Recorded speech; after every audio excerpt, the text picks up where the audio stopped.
সবচেয়ে বড় কথা হলো আমাদের তৃপ্তি মিটে গেছে অলরেডি। আমরা এবার পাইলেও এটা এক্সট্রা পাবো, যেহেতু মেসি একটা বিশ্বকাপ পেয়ে গেছে। আমি প্রত্যাশা করি রোনালদো অথবা নেইমার একটা বিশ্বকাপ আশা করে। ব্রাজিলের ফুল দলটা নেইমারের উপরে ডিপেন্ডেন্ট না, ও অনেক প্লেয়ারই আছে, অনেক ভালো খেলে। সেহেতু আশা করি ব্রাজিল জিতবে, তবে ম্যাচটা হার্ড লড়াই হবে, সেটা আশা আছে আমার। ব্রাজিল আগামীকাল সকালে মরক্কোর সাথে ম্যাচে নামছে, সেই ম্যাচে নেইমার অনুপস্থিত থাকছে।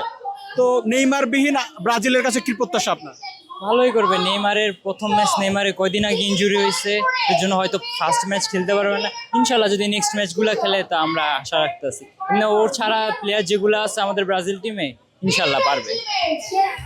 ব্রাজিল গতবারও কোয়ার্টার ফাইনাল পর্যন্ত গিয়েছিল, এবারও তাদের সামনে কঠিন প্রতিপক্ষ। আপনার কাছে কি মনে হয় ব্রাজিল এবার কত দূর যাবে? আমার মনে হয় ব্রাজিল গতবারে কোয়ার্টার ফাইনাল পর্যন্ত গেছে, সেমিফাইনাল পর্যন্ত যদি যাইতে পারে আমি এটাই আশা রাখি যে এই বছর যদি মিশন হেক্সা কি এবার কমপ্লিট হবে কিনা? ইনশাল্লাহ।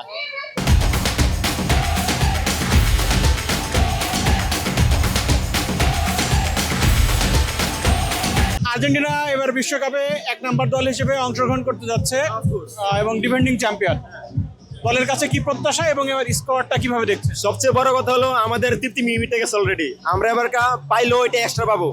আমাদের আগের বারে পেয়েছি, এটা আমার তৃপ্তি মিটে গেছে। এখন আমার প্রত্যাশা, যেহেতু মেসি রোনালদো নেইমার লাস্ট বিশ্বকাপ ওনাদের, যেহেতু মেসি একটা বিশ্বকাপ পেয়ে গেছে, আমি প্রত্যাশা করি রোনালদো অথবা নেইমার একটা বিশ্বকাপ আশা করে। এটা আমি মন থেকে বিশ্বাস করি আর কি। যদি পায় আমি খুশি হব।